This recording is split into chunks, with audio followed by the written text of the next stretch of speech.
Hey, Oblivions, it's Sister here. Hopefully you're having a great day. I'm having a great day. We're back today in Venture Tale because we're going to be going over two amazing classes that work really well together and help you unlock a book. So I'm going to go ahead and give my tips and tricks for my 1 to 30 guide. So if you have not already, please make sure you smash the like button, do the same subscribe button. I'd greatly appreciate it. It helps me out a lot. So let's get right into it. So first things first, Wand and Dagger are two separate things entirely. Dagger is meant to be more of an offensive weapon, and Wand is a spell.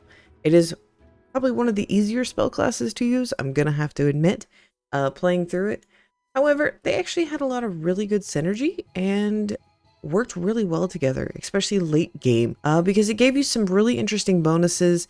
With spell being so versatile on what you can do, because there is so many things, it was a really fun play.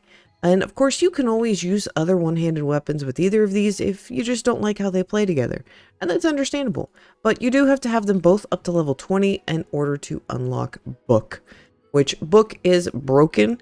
It does cost 2,500 AO gems. However, this is an amazing class to get. So let's go ahead and go over generally how it played. So both of these are pure glass cannons, so you're going to be taking a lot of damage.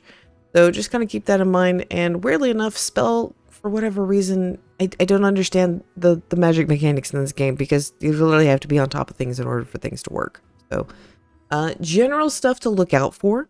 I would specialize more in spell while you were playing this and not try to go so much the melee route. Consider the Dagger more of if stuff gets too close and personal and doesn't want to die, it's there for you.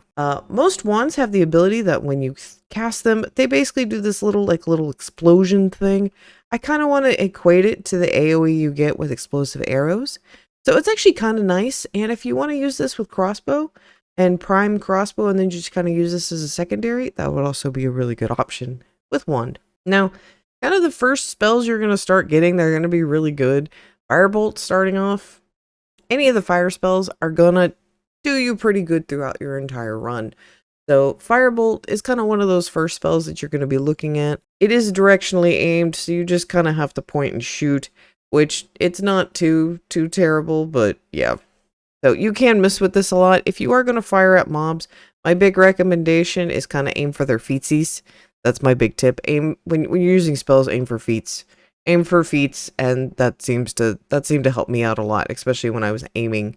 The next big kind of spells you're going to be looking at, unfortunately, Shockwave would actually be really good just to kind of start out with. Because the damage is based off spell power, you are going to get a lot of bonuses with that. So Shockwave is really good because it's a good AoE. Thunderspear is a good single target damage, so if you're looking for some damage to do, that's always really good. Thunderspear will help you out. You can get that at level 10, so that's going to help you out. Now, around level 10, you're also going to get your first of your spell accessories you're going to have access to, and that is going to be the Small Magic Shard. So this is going to give you a buff to spell power overall and a percentile buff. So this is something you can use for quite some time. I normally did when I was starting off with both Book and Wand, and this helped me out a lot. Now, the next big damage dealer you're going to get is Fireball. Fireball, I feel like, is for starting off for mage classes, is one of the best things to get, and this is why.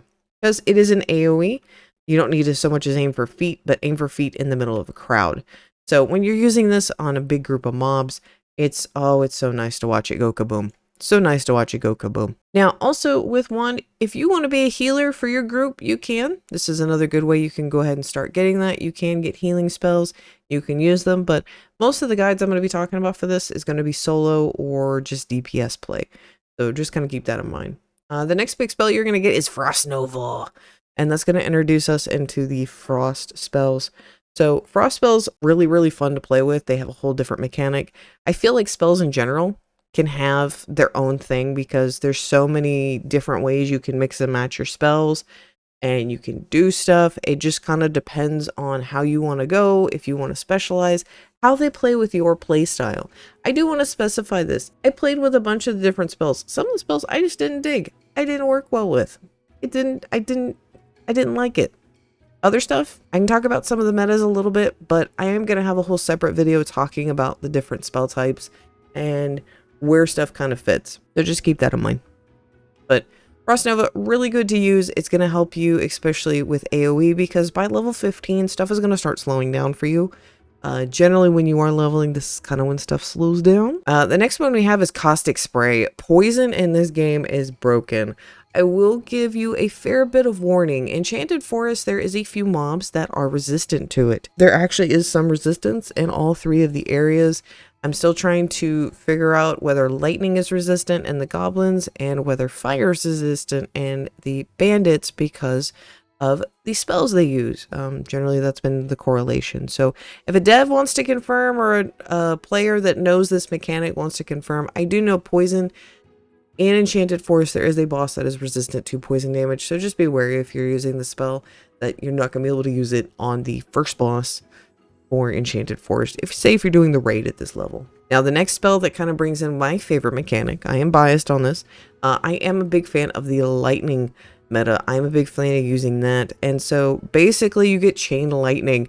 Chain Lightning is a lot of fun to play with because if mobs are near each other, they will spark across like that. And that is really, really fun to play with because one of the unique things about the lightning spells is it does 300% damage on a critical strike.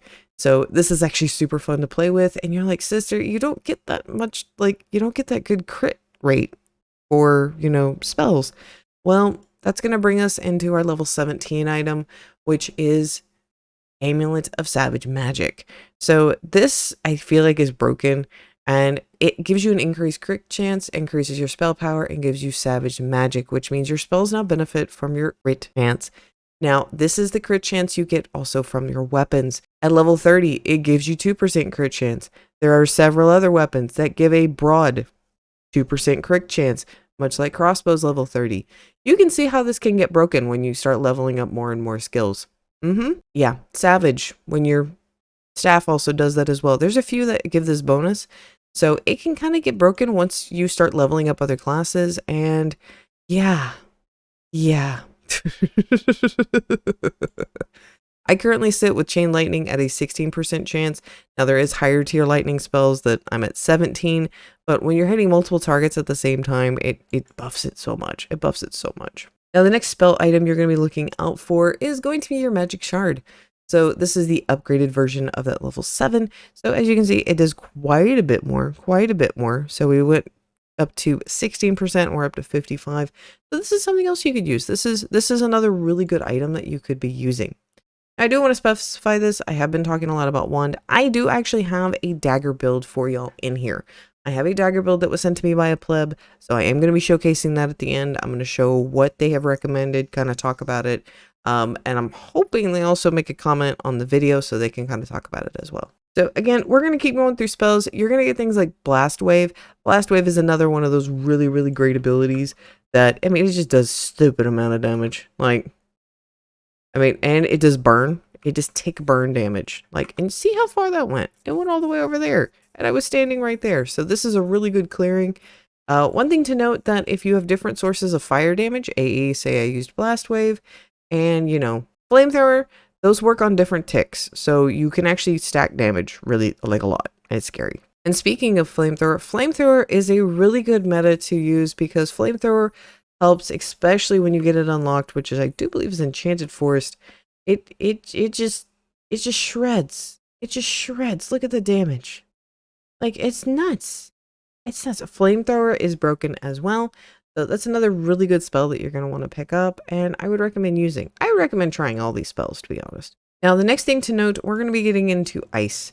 So Ice has a few abilities I do want to go over real quick, and we have, at level 23, we have Cold Blast. So what Cold Blast does is it causes the chilling effect, which chilling slows the enemies down. And this ability also has a ×3 crit chance. So you do that, and then there are other abilities like Frostbrand, where if an enemy is chilled, the spell has a plus 100% crit damage, and the cooldown is refreshed. So yeah, this can get kind of broken, because you go boom, and then I can just start spamming this over and over again for as much damage as I want. So it can kind of get kind of broken, especially for late game spells. Now, if you are going more of the healing path, I do want to specify something for you. There is a lovely item called Renees Wrath. So this increases your healing strength, and it gives you a really nice passive that if you heal yourself or an ally, zap a random enemy and near healed character and damage equal to 80% of the healed amount, including overheal, plus 238. Oh, so yes, yeah, you can kind of get this. You can kind of get this to be broken, to be really, really broken, especially when you start getting into these late game heals. So we do have the starting heal, which is Cure Wounds. We have Healing Wave. We have Regenerate. And we also have Healing Ritual, which Healing Ritual causes basically chain healing. So yeah, we're getting into disgusting territory where stuff starts getting really, really broken. And something I want to note, whether it be any mage class, always recommend using the spell gear. So it's going to help with your cooldown, your weapon damage, all that good jazz. So I would highly, highly recommend you use the spell stuff. And this is the Dark Wizard robes, by the way, if you have not seen them. Kind of the next spell I want to talk about is going to be lovely Thunderclap. So again, I'm a big fan of lightning because this has a chance to also do criticals. So, and then it starts getting really, really broken. Now, we are going to start getting into what is called, I would say, the dark spells. And these have their whole different mechanic to them. So we've kind of already gone over the Toxic Cloud is just going to be an AoE that you can drop that does a lot of damage. We've kind of already been over Ice Brand. The last two that we kind of have to cover is Black Hole and Nether Spikes. And these pair really well with the last in-game items that I have for y'all. Then we have Refined Magic Shard. This is the high-end magic shard that you can get. And the final kind of mage item is going to be Void Pendant. So this is going to be whenever you receive damage, getting 88 spell damage per 10% max loss. Okay? Keep this in mind. Now, the two high-end void spells or dark matter or dark spells is going to be Nether Spikes. So Nether Spikes, what this does is it strikes an enemy, dealing so much damage, applying 9 stacks of Malededication to all enemies within 15 studs, heal for 51 health for each enemy hit, increased by ×4 for bosses. Casting this spell causes you to take 15% of your max health as damage, and it also stacks up to 40%. These stacks last for 15 seconds. Okay, so this is what we do. We hit boom. Ooh, where'd that go? Oh, it's all the way down there. Not what I wanted. So it is a directional thing. So as you can see, I took damage and I lost damage. And we're going to use our last ability. And this one is a big meta for everyone and kind of the big spell that everyone likes to use. And that is Black Hole. This summons a black hole which pulls enemies within 25 studs, deals damage, and applies 20 stacks of Malededication over 5 seconds. And bosses are slowed to 20%. This is a big one. But this also takes part of your health. So again, most people pair this with Dark Spikes. So I'm going to go ahead and throw this bad boy down and it's just going to start doing damage. And then you pair it with Black Spikes. There you go. So this is a really, really broken setup. I know a lot of people use it and it does a lot of great damage. However, it is very risky because you take a lot of damage. You take a lot of damage with this setup. So just be kind of wary if you're using it. Now, I'm going to go ahead and switch over to the Dagger build that I have gotten sent, and we'll kind of go over that because Dagger is going to be a critical melee build, and you can dual wield Dagger. Now, this is the build that I got sent. Unfortunately, I don't have another Dagger I can put over here, so we're having to deal with a level 1. However, I do have a nice Dagger. Basically recommended the following. Use Scrolls plus high crit chance plus Thunderstones for easy chain lightning overkill. So what they're talking about with Thunderstone is this is really just good ability in general. And it's basically critically striking an enemy with a melee weapon, causes chain lightning to deal 233 damage to an enemy up to 3 enemies within 15 studs. So whenever you critical strike an enemy, this basically will chain to others.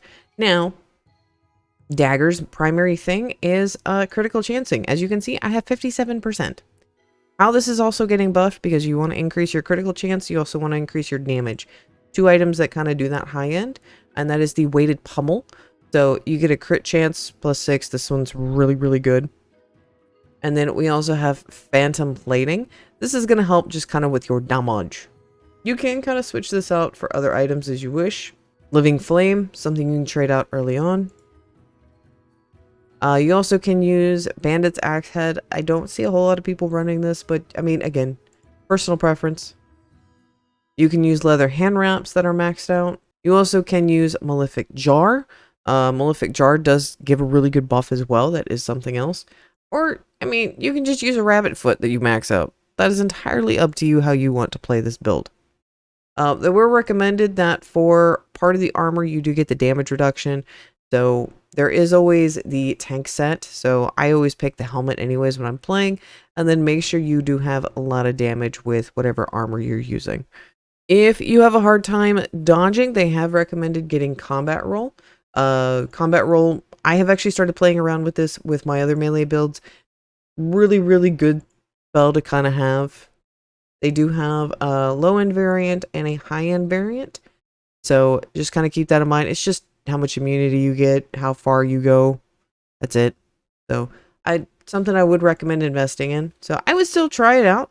I mean, I'm not showing a good DPS, and I am sorry about that, but it is a fun build. I mean, it's stabbing, stabby, stabby, stabby, stabby, stabby, stabby, stabby, stabby, stabby. Plebs, that is the wand and dagger build, and we also have a dagger build. You can also dual wield wands. Dual wield wands would be broken. However, once you have the ability to get spellbook, spellbook's significantly better than wand, so I would go invest in that. So that is actually going to be in the next video. We're going to be covering book and shield. So that was actually a really fun and easy duoing to do as well. So this one's really fun to level up. Super easy to kind of grind with as well. Not the dual dagger, but you know what I mean. So plebs, thank you for making it to this part of the video. I greatly appreciate it, and I'll see y'all next time. Boy.